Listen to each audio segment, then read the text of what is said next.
Hi, I'm Barbara Rimkunis, and this is your Exeter History Minute. The eclipse of 2024 was really exciting here in New Hampshire.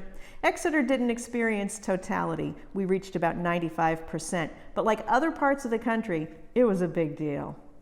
Exeter was in the path of totality during the eclipse of August 31st, 1932. There wasn't much buzz about the event that year until July.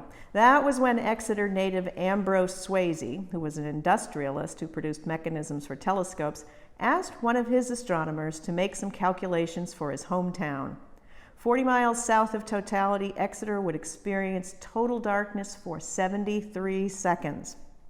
It was after that announcement in the local newspaper that things began to get interesting. Predictions were made that the town would be overrun with tourists, that cars might drive off the road in unexpected darkness. The White House Cafe on Water Street posted a special highway map, the Special Eclipse Edition, for all to view. Locals were told that the best possible location to see the eclipse was Stratham Hill Park due to its elevation, although really anywhere with an unobstructed view of the sky would be sufficient. One thing that was similar to 2024, people were warned not to look directly at the eclipse. They were told to use strips of negative photo film or smoked glass, but not regular sunglasses. Eclipse viewers, very similar to modern eclipse glasses, could be purchased locally for about 10 cents. This eclipsoscope was used by 3 teenagers, Paul Barlow, Art Morse, and Joe Tardif. The 17-year-olds watched the eclipse at the Exeter Cemetery Field off Linden Street. Not a bad spot, since it was very open. The day began quite cloudy, but cleared in time for viewing. Oddly, the 2024 eclipse took place after weeks of miserable weather. There was a snowstorm just 4 days before the big event. That's why there were small stockpiles of snow on the ground.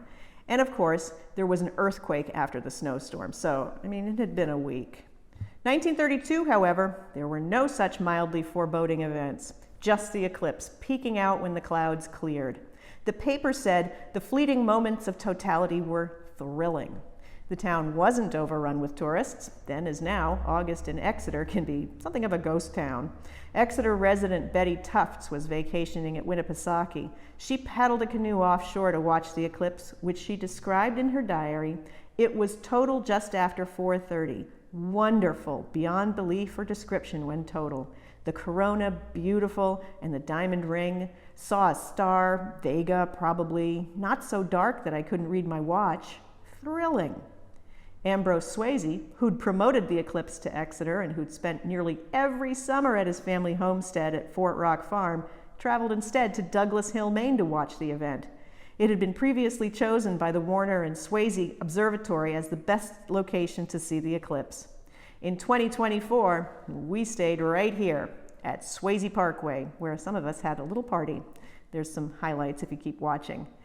For more information about Exeter history, check our website at www.exeterhistory.org. Cue the special footage. Hey, what time did you get here to watch the eclipse? 3 o'clock. 3 o'clock. How's Yes. it looking now? We're almost at the Let me look. film looks like it's very bright, but it's not. A very skinny banana. Okay, Maggie, what are you seeing? I am seeing a tiny little sliver. Really cool. It's like a tiny noodle. Like an orange or a lemon rind. It's epic. Orange or a lemon rind at about 3:30. What do you think of the eclipse?